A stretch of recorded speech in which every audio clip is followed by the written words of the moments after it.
Hi, this is Mark News from Plant Talk Radio. Thanks for subscribing and listening to our podcast, Your Gardening Questions from Plant Talk Radio. If you have a gardening question you'd like our host Fred Howard to answer, send him an email. The email address is fred@planttalkradio.com. Now for today's question. Fred, just a few minutes ago, we had a call from a very nice lady. She didn't want to be on the air, but she had a question about, well, she described it as a tea rose. Okay. She said that she bought a variety called St. Patrick, which she said has a sort of a greenish flower that turns more to a yellow. Okay. And but she's having some trouble. She bought one, and it died out, so she bought a second one. But the second one, she says, is kind of, well, she referred to it as brambly looking. It's kind of unwieldy. And it grows like crazy, but she doesn't get any flowers. Okay. So she's wondering what in the world's going on. Well, I'm going to have to do some guessing here, but there's two possibilities. One, in that she lost one. It may be a plant that is not going to be hardy enough here. I don't happen to know the name St. Patrick, so I can't speak to the specific. But a tea rose hybrid tea is probably what she's speaking of. You almost always anymore are grafted onto a common rootstock.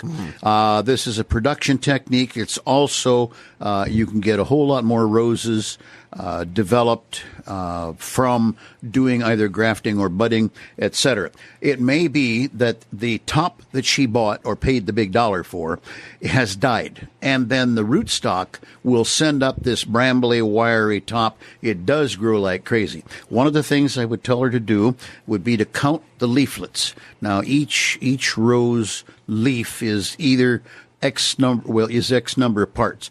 The hybrid tea should be a 5-part leaf. The understock will be a 7 or even 9-part leaf.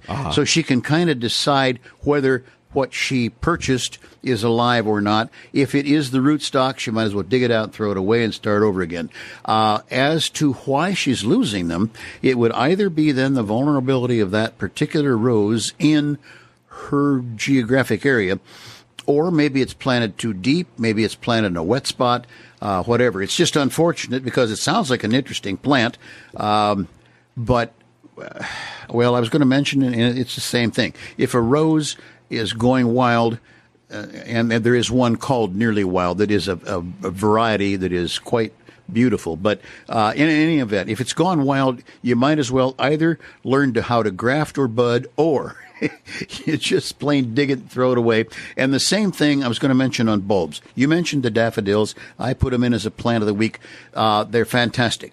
They usually will bloom for a great number of years, but they can eventually get so crowded as to stop flowering.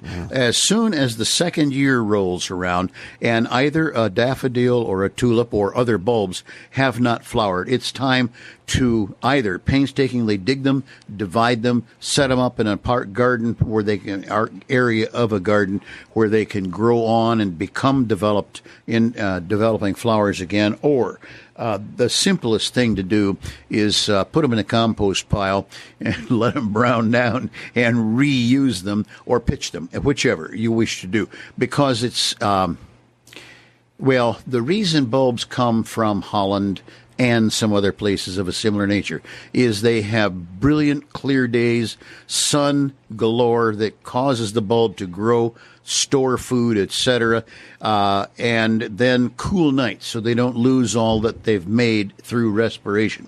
Most of our yards and gardens are not going to be of that quality area, and therefore it takes, well, bulbs, once they're planted in our yards, usually go downhill. Now, that's not always true, and most especially with the daffodils. So, but anyhow, back to our caller.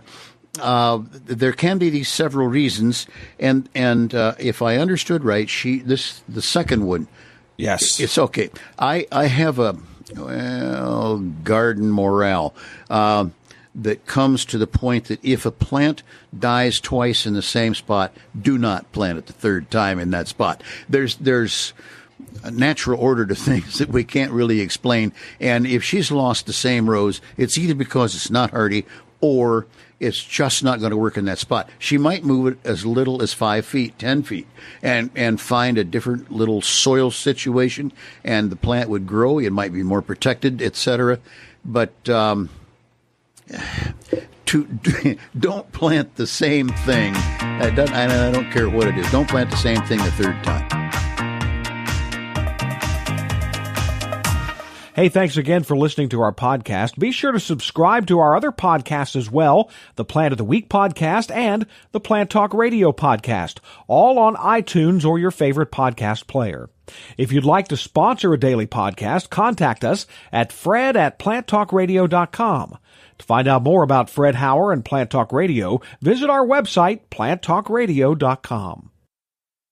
Circle270media.com